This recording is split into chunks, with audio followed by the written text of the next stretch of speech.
Hey there, welcome back to Gifted Guitars. Today we are continuing our work on this Stranger Things guitar that I'm working on for my nieces. It says Stranger Things right here, and then it's got this on the back. If you missed the episode of me painting it, I posted it last week. I'll put a link in the place that you can go to. It'll be in the description, it'll be up above me, and it'll be at the end of the video too. I'm putting it everywhere. You can't miss it. Today, I would like to get this back into full working order and give it back to my nieces and see what they think of it. We're gonna set this aside and just work on the neck of the guitar. I've already oiled up the fretboard a little bit, so it's already starting to feel better and back to life, but there was one section of the neck that really concerned me. Right here, you can see that the guitar took a pretty nasty fall at some point and really chipped into this part of the guitar. There are a couple other places on the guitar that got hit at some point and the paint chipped off, and that's just surface stuff. That doesn't really affect anything. But right here, this is kind of where this part of your hand goes while you're playing chords up here, and I can feel it. It's uncomfortable. So I'm gonna go in and sand the neck down, and hopefully I can get this to a point where it's comfortable again.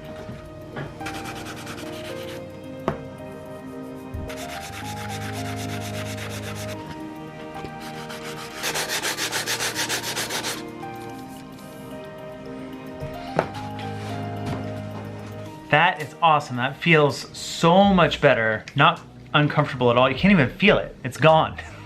That's awesome. Okay, so now I've exposed some new wood, and I'm gonna need to oil the back of this as well. And for that, I'm gonna use a little bit of teak oil. I used that on Colleen's guitar, which is one of the first guitars that I built. And I really like the way it felt, so I think it's gonna go really nicely on this guitar as well.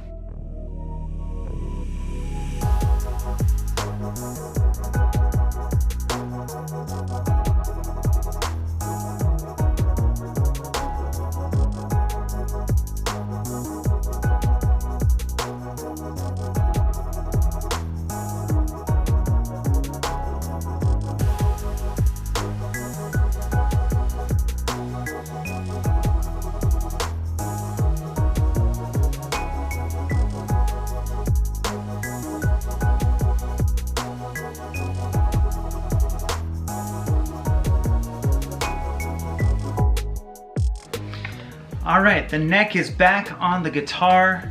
I think it looks really cool. I'm always surprised when I put a neck on that it like changes the guitar. Like I do all the design work and stuff, and I don't really totally know how it's gonna feel as a guitar until I put the neck on, and then I'm like, oh yeah, all right. And then I do a little air guitar, but with a guitar that has no strings. Air strings. Now I'm gonna put the electronic components back into the guitar, and this is where all the prep work that I did in the last episode is gonna come into play. I'm gonna be looking at the pictures, and I'm gonna be using the template that I made out of cardboard.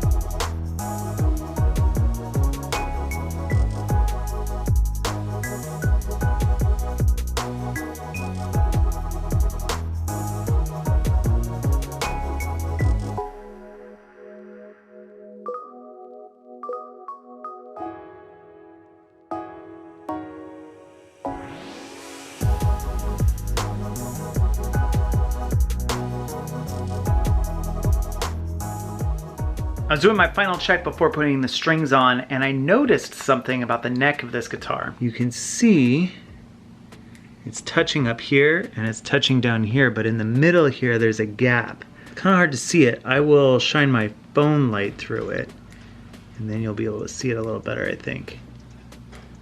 See that big gap right there? So that gap kind of runs through this whole thing. That means that the neck of the guitar is bowed slightly upward like this. And that's okay once the strings are on, but when the strings are off, there's not tension pulling it even more into that bow. So if it's already starting like that, I'm a little worried that once I put the strings on, it's gonna bow even more, and it's gonna raise the strings, especially near the middle of the neck of the guitar, too high, and it'll hurt Layla and Brooklyn's fingers while they're playing guitar, and we can't have that happen.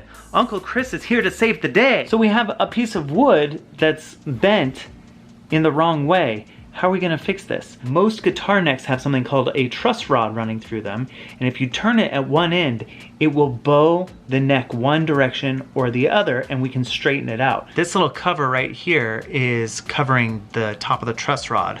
I hope. I haven't taken that off yet. They might have just put it there to be decorative. You never know with a less expensive guitar what components they kind of skimped out on and made it look like they had. I haven't come across an electric guitar without one yet, so hopefully it's under there. We're just gotta open it up and check it out.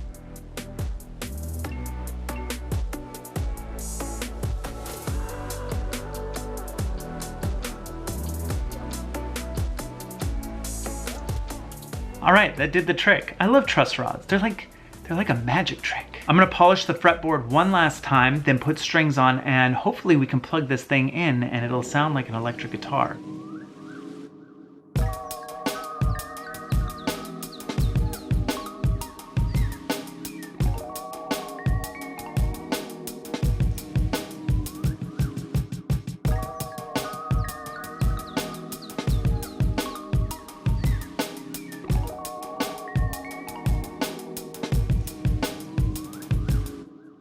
Originally, I was not planning on masking everything off and then going to varying grits of polishing pads to get the frets exactly the way that I like them, but you know what? I figure I'm gonna play this guitar at least once to test it out, and I want it to feel good. So I did it.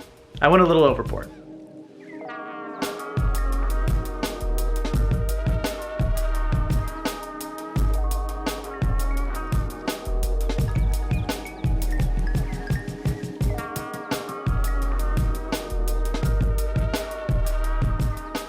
Now, without completely stripping down the guitar and refinishing it from scratch, I don't think I'm gonna be able to fill in all the little chips and dings in the guitar and match them perfectly, but I can get them to hide a little bit. So what I'm gonna do is take a little bit of that black paint, same kind of paint I was using on the rest of the guitar, and just fill in a couple of those little dings around the outside of the guitar so they're not as noticeable. They'll still be there, you'll still be able to feel them, but they won't be as noticeable as they were before. And I'm sure there's a way a master luthier, that's what you call guys that work on guitars, could actually fill those in somehow and make them match the rest of the guitar.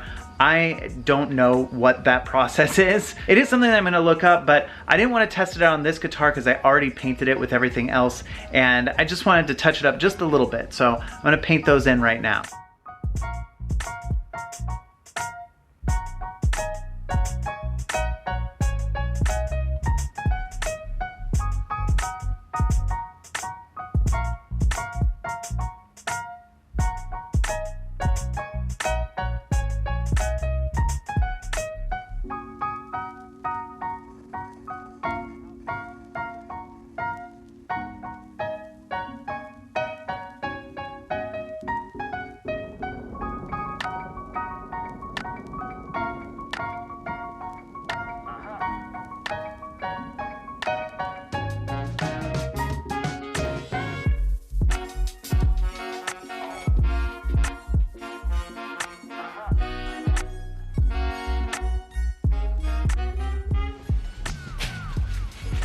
All right, time for the moment of truth. We gotta plug this in and see if it plays. The first time I got this guitar, which was a year ago, I tried to fix it up and I plugged it in and it just crackled. Now I'm a little bit better at building guitars and I think I fixed the electronic problem that was in here, but there's only one way to find out.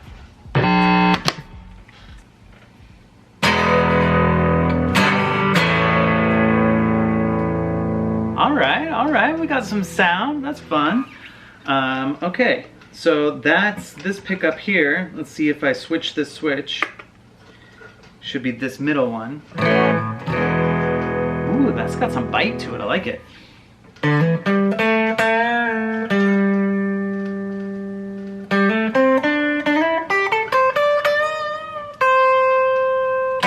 Last one, if this one works, that means all three work.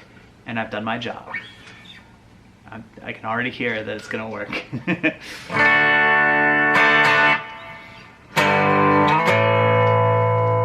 All right, cool. Sounds good. Let's give it a little, something a little more aggressive.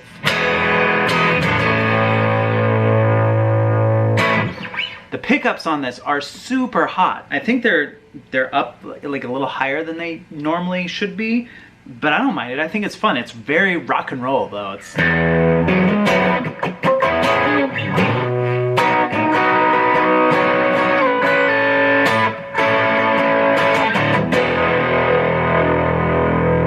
very crunchy.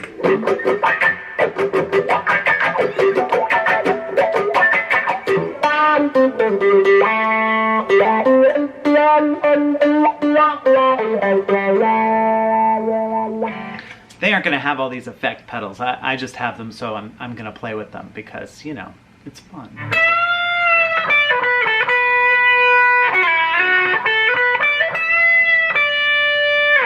Okay, so this guitar is awesome. It has this like dark grittiness to it, which I really like and fits with Stranger Things. Like the guitar sounds the way I would want it to sound for a Stranger Things guitar in a weird sort of way. I don't know how to describe that, but it does. It plays way better than I thought it was going to.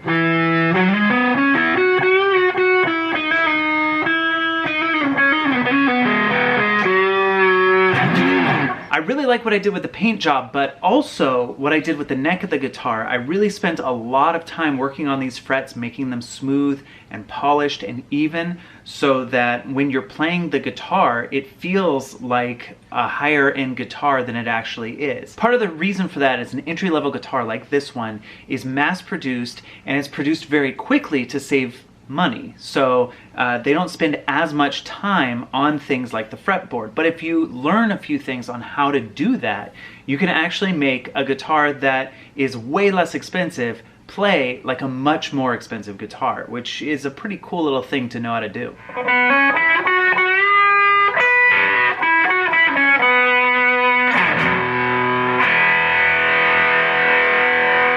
While I was working on the electronics on this, I started thinking, wait a second, they probably don't have anything to plug it into.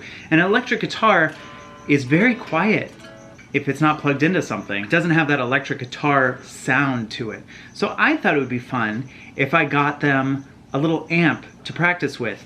And so I ordered one online, and check this thing out. Look at that. It's actually super tiny.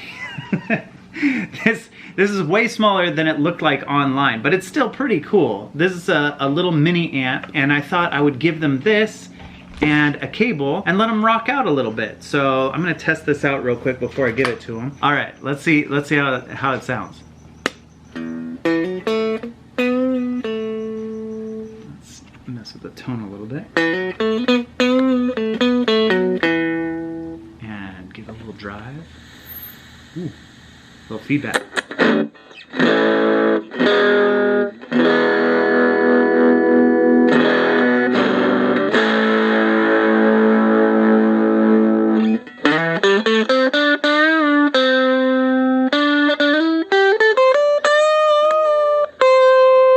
All right, for such a tiny little amp, that actually makes quite a bit of noise. That's awesome. They're gonna have so much fun with that. All right, I think this build is complete now. Let's give this guitar back to them and see what they think.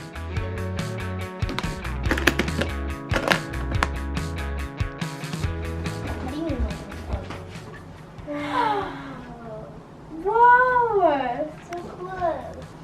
It's awesome. Look at the back of it. I'm scared. I'm scared. Thank you so much. Yeah, no problem. And I tuned it and put new strings on, and I got you this as well. Yay! And there's a cord in here. Here, let's take this. You want to hold that? There you go. There's a cord in here. It's heavier than last time. Heavier than the last time. I didn't add that much to it. Just 3 strings. And so that's for you guys too. So now you guys can plug it in with your parents' permission. When they say be quiet, you unplug it, because it's a lot quieter when it's unplugged. But if you guys want to plug it in, you guys can learn to play electric guitar. that's like a straight mini amp right there? Yeah, it's a mini amp. That is so cool. Hey, thank you so much for watching today's episode. If you liked it, be sure to give this video a thumbs up. Tell me about it in the comment section. And I post new videos like this every Friday. And next Friday, we're starting a brand new project. And I'm actually having someone help me here in the shop, which I've never done on the channel before. So you don't want to miss it. Make sure that you're subscribed and your notifications are turned on. Thanks again for watching, and I'll see you next time.